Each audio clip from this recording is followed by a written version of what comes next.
I have something really exciting to share with you today, and it's from Finland.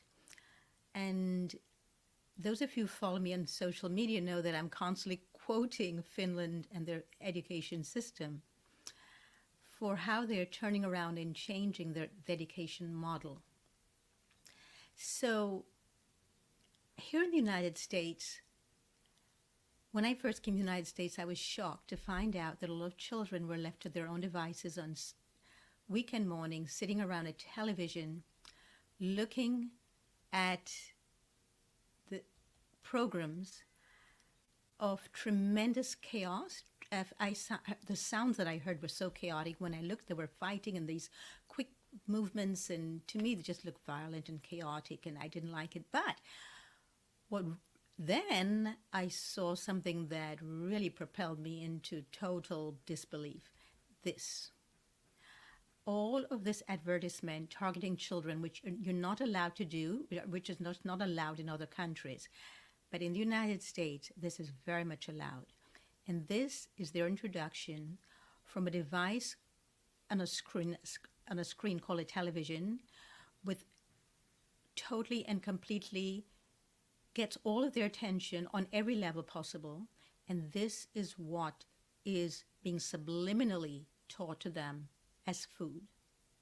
This. Let's now go to Finland, shall we?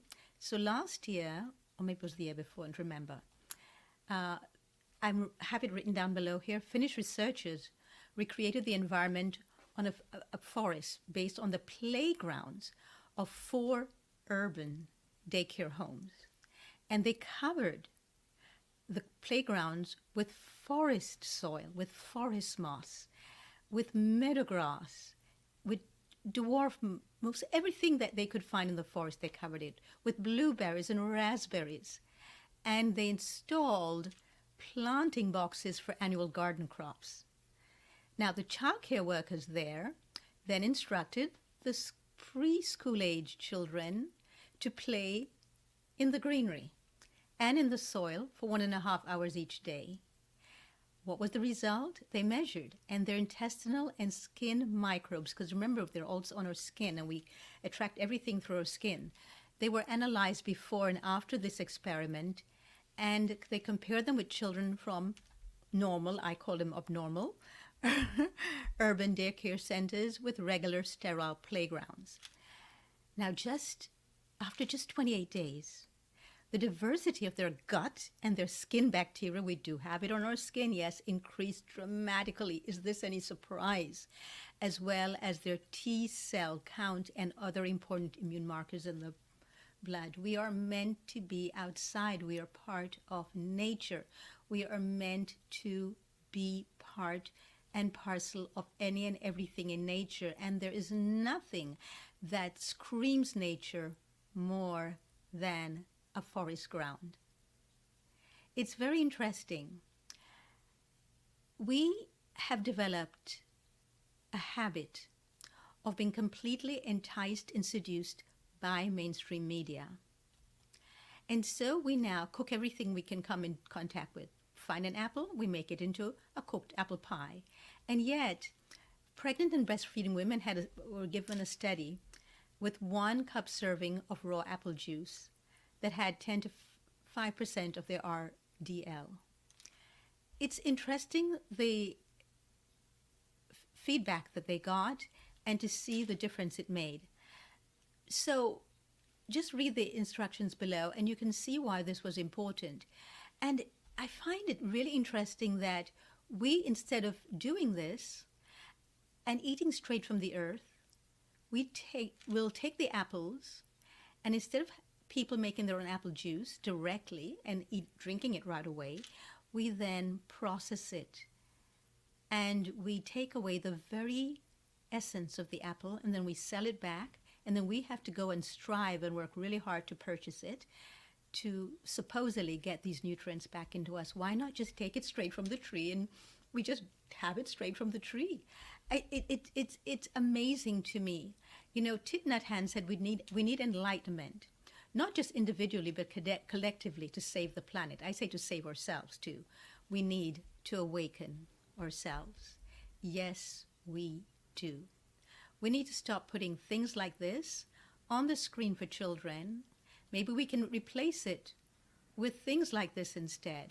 Or like this, where if we're living in these concrete jungles, at least we can bring the forest to us. We can plant trees and fruits everywhere so we become familiar with where our food comes from and we start growing them ourselves vertically. And anywhere and everywhere that we can, in parking lots, yes, in parking lots, we can build them on skyscrapers. So the first thing we see when we get up in the morning is the tree and the greens. We can build them everywhere. Here is one that is actually where we do not expect it to be, near the Eiffel Tower, in a very glass enclosed building.